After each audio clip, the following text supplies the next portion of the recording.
In the heart of ancient Athens, the birth of Athenian democracy, a political system that echoed the voices of all male citizens, known as the demos, from the 5th to the 4th century BCE. This innovative system bestowed upon its citizens equal political rights, the freedom of speech, and a direct role in shaping the destiny of their city-state. The term democracy itself, derived from demos, meaning the entire citizen body, and kratos for rule, encapsulated the essence of this political evolution. Athens' democracy surpassed other city-states in its maturity and inclusivity, lasting from approximately 460 BCE to 320 BCE. While sporadic democratic systems existed elsewhere, Athens stood as the epitome of political equality during this transformative period. Primary sources illuminating the intricacies of Athenian democracy predominantly focus on Athens itself. Notable texts include the Constitution of the Athenians attributed to Aristotle's school, accounts from historians like Herodotus, Thucydides, and Xenophon, speeches by influential figures such as Demosthenes, inscriptions on stone detailing laws and decrees, and comedic plays by Aristophanes. Regrettably, records of other democratic governments in ancient Greece are scarce. The beating heart of Athenian democracy was the assembly, or ecclesia, where every male citizen had a voice. Ranging from 30,000 to 60,000 in the 4th and 5th centuries BCE, citizens gathered at least monthly on the Nix Hill. Each could express their views and cast their vote simply by raising their hands.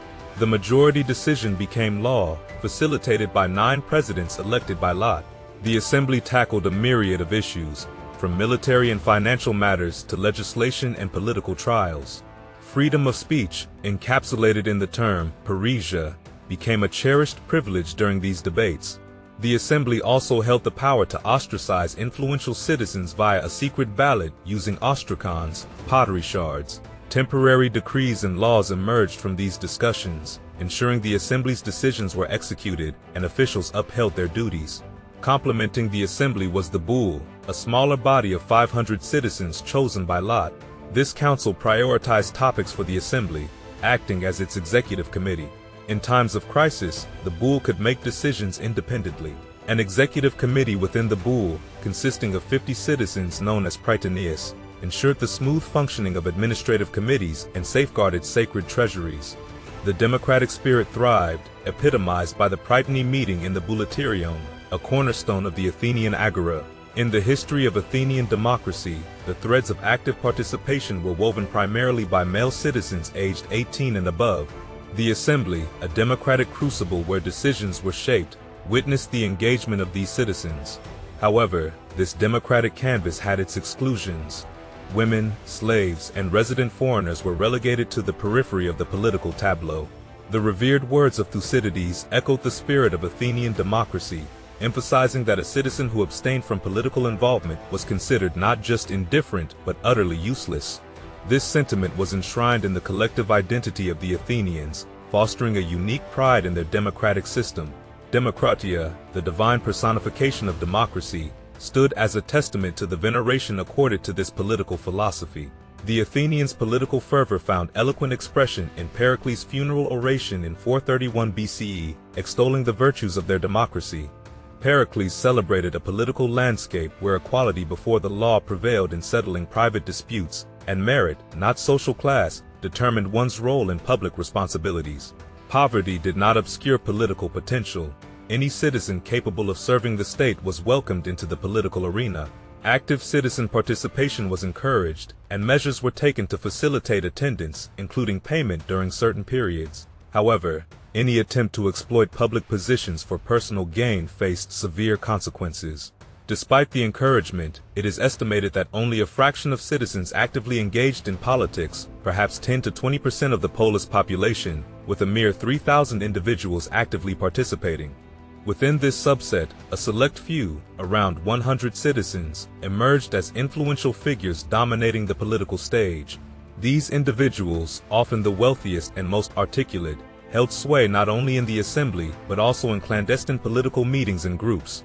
The secrecy surrounding these gatherings, such as zynomosiae and heterai, stemmed from the risk of accusations leading to ostracism. While democracy celebrated inclusivity, critics like Thucydides and Aristophanes cast shadows over the proceedings.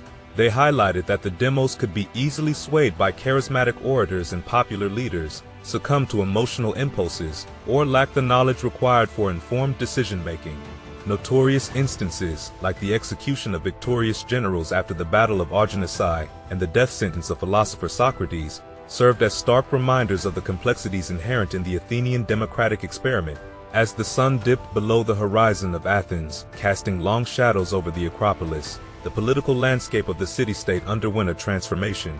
The robust democracy that had flourished during the Golden Age faced a pivotal juncture in 411 BCE. Thucydides, the astute chronicler of the times, observed the evolution with keen insight. In a dramatic shift, democracy yielded to the embrace of oligarchy. The decision, as Thucydides narrates, was a strategic maneuver to secure crucial support from Persia against the perennial adversary Sparta.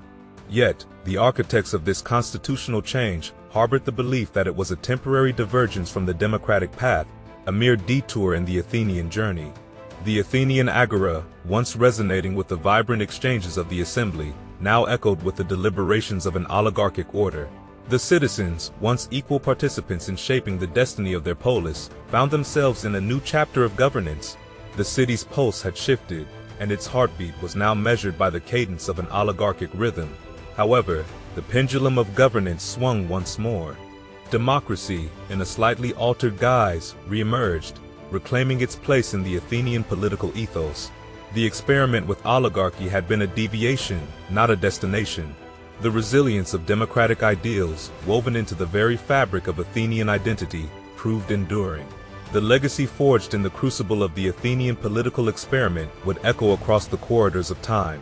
Like the mighty pillars of the Parthenon that stood resilient against the passage of centuries, the ideals of Athenian democracy would become timeless beacons. As the ages unfurled, civilizations would gaze back upon the Athenian model with admiration and inspiration. The echoes of the assembly's debates, the spirit of citizen participation, and the commitment to political equality reverberated through the corridors of history. The Athenians had etched a blueprint for governance that would transcend epochs and continents. The torchbearers of democracy in the modern world would find themselves tracing their lineage to the agora of Athens. The resilience displayed by the Athenians in preserving their democratic identity, even in the face of transient deviations, left an indelible mark on the annals of political history. Beyond the marble ruins and ancient scripts, the Athenians gifted posterity with a profound legacy, the gift of democracy. The art, temples, theater, and philosophy, while splendid, found their zenith in the enduring resonance of democratic ideals. The democratic experiment of Athens became a timeless narrative, a beacon illuminating the path for civilizations yet unborn. And so, the sun continued to set over Athens, casting shadows that danced with the echoes of an extraordinary political journey. The legacy of democracy, born amidst the olive groves and citadels, had transcended the ancient agora, becoming a guiding light for the unfolding tapestry of human governance.